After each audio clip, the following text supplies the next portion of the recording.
morning, students.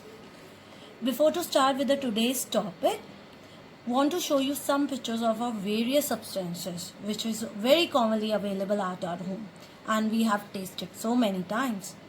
Now, what first thing we came into our mind by looking at this picture about their taste? So, what is the taste of this orange or lemon? Yes, it is sour in taste. What about this bitter gourd? Oh, it is bitter. What about this vinegar? Yes, it is sour. About the chocolates? Yes, it is sweet. So, actually, in earlier, the classification of the substance was done on the basis of the taste. Whether the substance is salty, sweet, bitter, or gum. So, on this basis, the study has been done and found that the sour containing substances which show some similar chemical properties, they named it as an acids, which comes from the word acidus, means sour. So what are acids?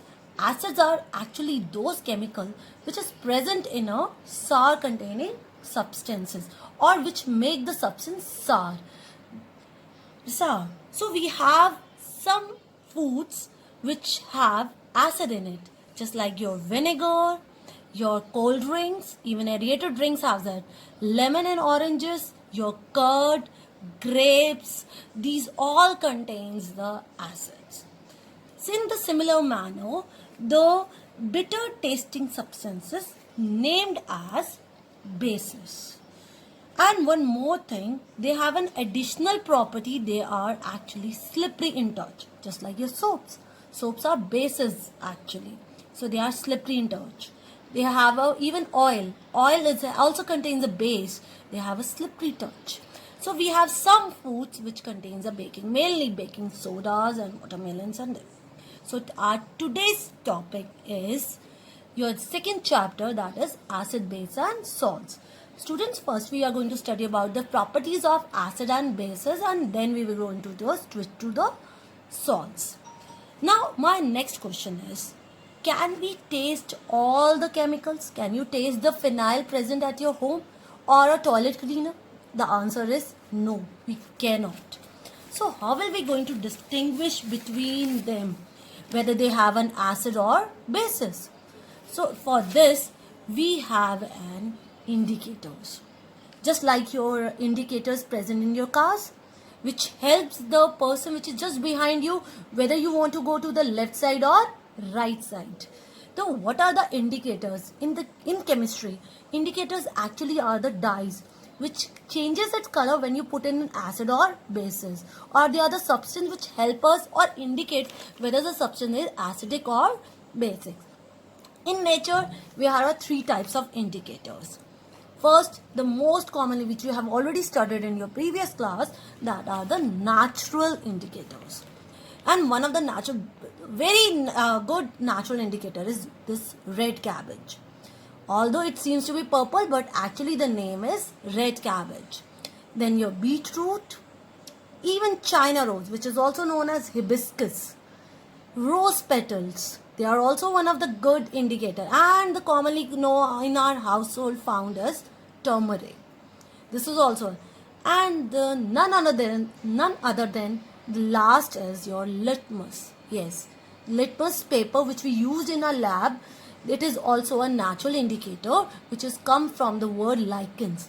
The natural color is purple and we convert it into red or blue. Now we have a chart where these indicators changes its color in how it changes its color in acid or base. Now students, you will ask it, if you don't have a litmus paper, this is already present or it is in the lab, so how will you going to make your own litmus paper? You can make your own litmus paper. Just take the rose petals.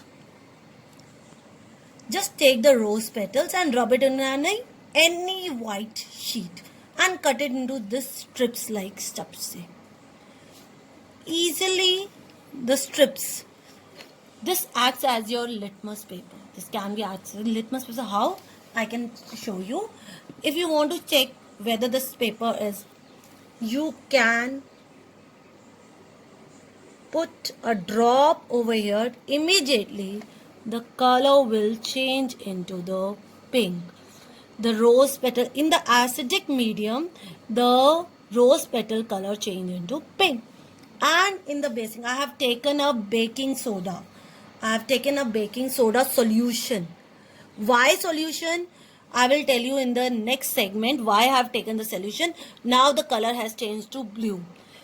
Now this is your indicators rose petal. You can make your own strips at your home. You don't require a litmus paper for that. Don't have to go to the lab for this thing. You can make your own litmus paper by using this natural indicator, just a rose petal, nothing else. So this is how the natural indicators work. Now next segment, next type of the indicator we have are artificial indicators. How the artificial indicators are, mainly they are synthesized in the factories or laboratory. And one of the most common indicator artificial is phenolphthalein. We commonly use in our lab, that is phenolphthalein, and the second one is the methyl orange. Phenolphthalein, actually the color is colorless, but in the acidic medium it also remains a colorless, but in the basic medium it immediately changes into the pink. The color changes into the pink.